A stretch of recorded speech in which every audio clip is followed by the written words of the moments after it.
La veille de Pessah, après Hatzot, il y a une interdiction formelle de travailler. Pour quelle raison? Parce que c'était le Zman du Korban Pessah. À l'époque du Beth Amikdash, on offrait l'agneau pascal.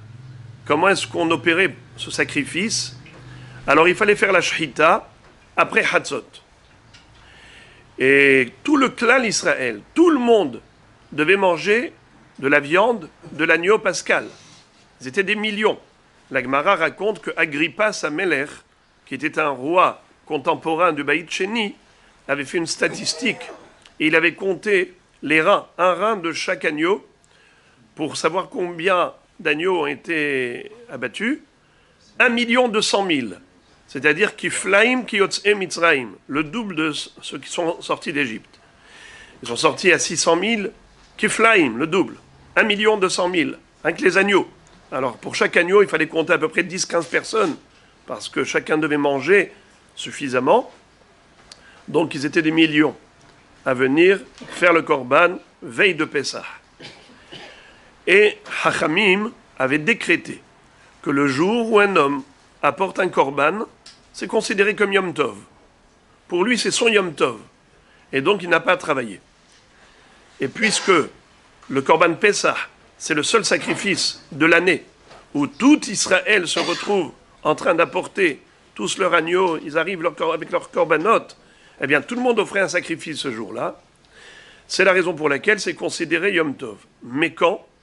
À partir de l'heure qui est apte au sacrifice, c'est-à-dire après Hatzot. Veshahatu oto kol kehal adat Israël ben arbaim. Si tu fais la shechita du Korban Pesach avant Hatzot, ce n'est pas kasher. C'est la raison pour laquelle Mi'ikar adin, le Isur Melacha, la veille de Pesach, n'a lieu qu'après Hatzot. Mais avant Hatzot, c'est-à-dire depuis le lever du jour, Yesh mekomot shenahagu Isur Melacha, Yesh mekomot shelo nahagu. Il y a ceux qui ont étendu l'interdiction de travailler, qui depuis le lever du jour de Erev Pessah ne travaillent pas. Et ce pour quelle raison?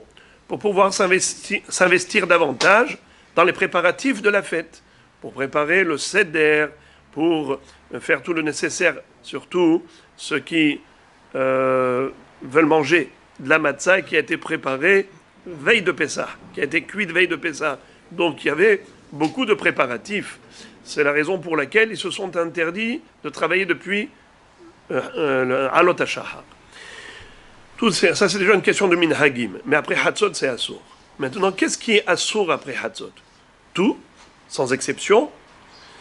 Alors déjà, pour avoir un référentiel en tête, c'est comme Chol HaMoed. C'est-à-dire, c'est pas comme Shabbat, ce n'est pas comme Yom Tov, c'est comme Chol HaMoed.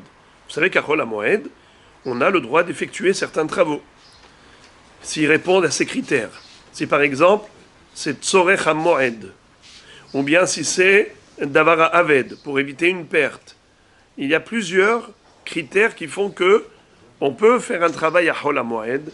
Eh bien, figurez-vous que ces travaux-là, on peut les faire aussi la veille de Pessah après Hatzot.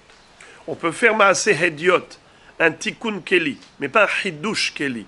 Par exemple, quelqu'un qui a un masgan qui s'est abîmé, peut le réparer, mais pas installer un masgan, pas une melacha entière. Alors là où je vais dire que la chose la plus pratique par rapport à nous, c'est le lavage du linge et couper les cheveux. Lavage du linge, eh bien, dernière machine doit se faire avant Hatzot. C'est quand Hatzot cette année, c'est à 12h40. Donc à 12h40, stop tout. Après ça, on n'est que dans les préparatifs de Pessah. Nachon, tout ce qui est Tzorech HaMoed aussi. On peut faire par exemple un ourlet, si jamais on ne l'a pas fait avant. Maintenant, couper les cheveux. Les coiffeurs doivent fermer leur coiffure, leur salon de coiffure, à partir de Hatzot. Par exemple, ils savent que Hatzot à 12h40, ils devraient afficher le salon de coiffure ferme à 12h15. Comme ça, dernier client, juste coiffer, il n'y a pas de problème. Coiffer, il n'y a pas de problème. Mais se couper les cheveux, alors maintenant, quelqu'un qui n'a pas pu avant, il peut le faire par un goy déjà, par un goy, il n'y a pas de problème. Bien que, par exemple, Shabbat, Yom Tov et Hol HaMoed, ce qu'on n'a pas le droit de faire nous-mêmes, on n'a pas le droit de faire par un goy. C'est la règle. Mais pour Erev Pessah, on peut. On peut demander, par exemple, au goy de lui couper les cheveux. Même s'il bouge un petit peu, on appelle ça Messaya En Bomamash. Celui qui juste aide avec sa tête en bougeant à droite et à gauche, c'est pas considéré qu'il fait l'action mamash de couper les cheveux. Donc, si vraiment il est complètement bloqué, alors lui-même il peut se couper. S'il a une tondeuse et il sait y faire, il y a aussi une possibilité, si par exemple il y a un coiffeur Hani, qui a besoin de l'argent pour la fête.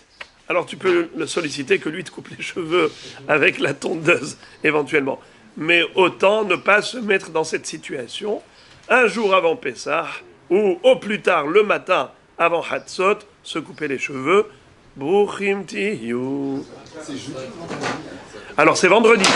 Tout ce dont j'ai parlé, ça s'applique au vendredi après-midi, puisque la veille de Pessah c'est vendredi, après Hatzot c'est à 12h40.